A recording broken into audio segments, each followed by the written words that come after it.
Alors, dans cette vidéo, je vais vous poser une question. Hem, Quand consulter un psychologue, en fait? Est-ce que on est apte à définir quand on doit consulter un psychologue? Quand on est comment dire?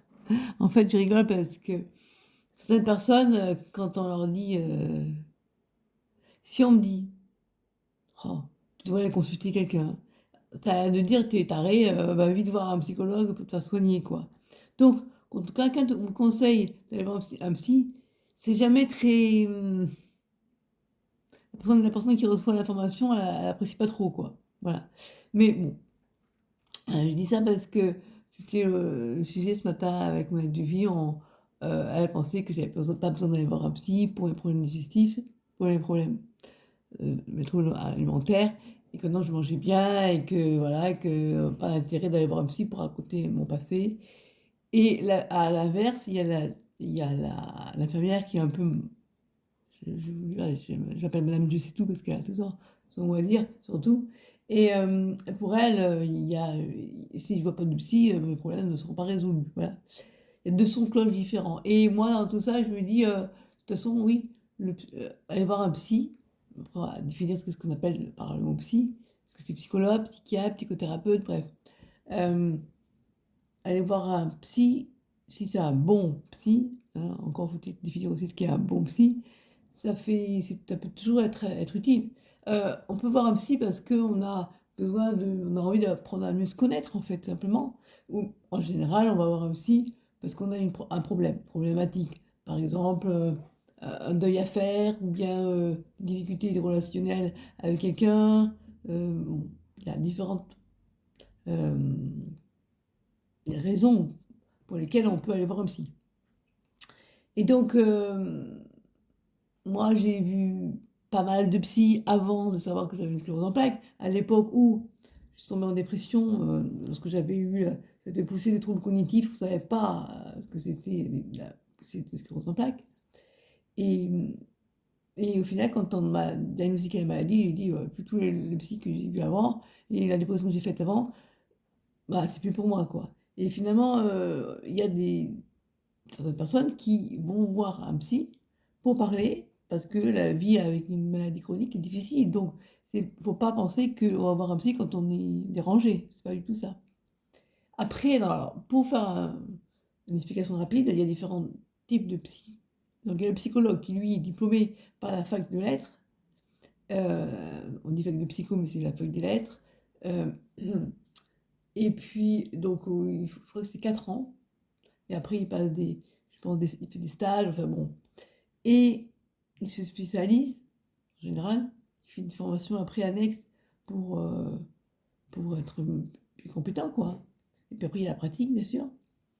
On a, justement des psychologues qui vont se former à différents types de psychothérapie. Par exemple, les TCC, donc thérapie comportementale et cognitive, à l'hypnose, par exemple. Bon, il y a la sophrologie, enfin, je veux dire, après, le psychologue peut vouloir se former pour avoir différentes cordes à son arc. Et donc on a le psychologue qui est diplômé par la fac, on a aussi le psychiatre qui lui est médecin, d'accord? Et lui donc il peut prescrire des médicaments. Et puis on a tout ce qui est, les praticiens, en psy, enfin, les psychopraticiens, les psychothérapeutes, eux, certains ont des diplômes, mais des diplômes qui ne sont pas reconnus par l'État forcément, enfin pas forcément reconnus par l'État plutôt. Et donc il y en a par exemple des gens qui sont spécialisés en hypnose, en PNL. Voilà, on peut tomber sur des gens bien, comme on peut toujours sur des gens, peut-être même un peu, eux-mêmes un peu, voilà. Bon, après les psychologues aussi, hein, ils peuvent être, ils sont pas tous, comment dire? C'est pas le diplôme qui fait la personne. Donc, moi je pense qu'on peut avoir envie de voir un psy parce qu'on a besoin de parler de soi. C'est quand même un moment qu'on ouvre à ce qu'on souffre à soi-même. Et justement, quand j'en parlais ce matin avec mon amie qui, elle, n'a pas jamais vu de psy, elle voit un petit peu le psy, donc comme, ce qu'on peut en dire, quand elle entend que mon psy me fait parler sur mon passé, elle comprend pas pourquoi on remue la merde, quoi. Et oui, mais bon, il y a des fois où enfin, moi, je suis toujours intéressée beaucoup à la psychologie humaine. Et j'allais faire une première année de psy. Et puis finalement, mes parents m'ont poussé à faire du droit. J'ai lâché la psy, j'ai fait le droit. Ça n'empêche pas que je peux m'intéresser. Donc, je vous ai concocté des sujets de la psychologie pour les nuls. Et si ça vous intéresse, je vais vous alors, 50 notions clés. Si vous avez envie de savoir ce que c'est qu'une névrose, une psychose, une TCC, après on verra peut-être aussi sur les problèmes particuliers comme la jalousie, pourquoi les gens sont jaloux, euh, comment remédier à cette problématique. Bon bref, ça m'intéresse. Mais ça aussi, là c'est sur le transfert et contre-transfert, Freud. Dans toute relation humaine, on a ce qu'on appelle le transfert et le contre-transfert.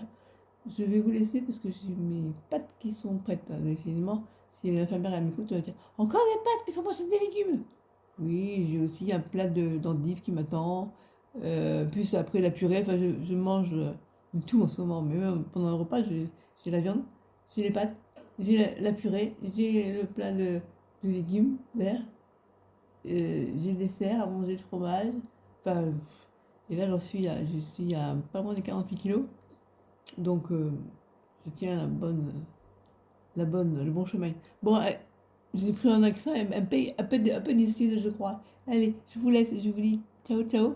Et demain, je vous ferai un petit sujet freudien, ou en tout cas, vous me parlez de psy. Bye bye.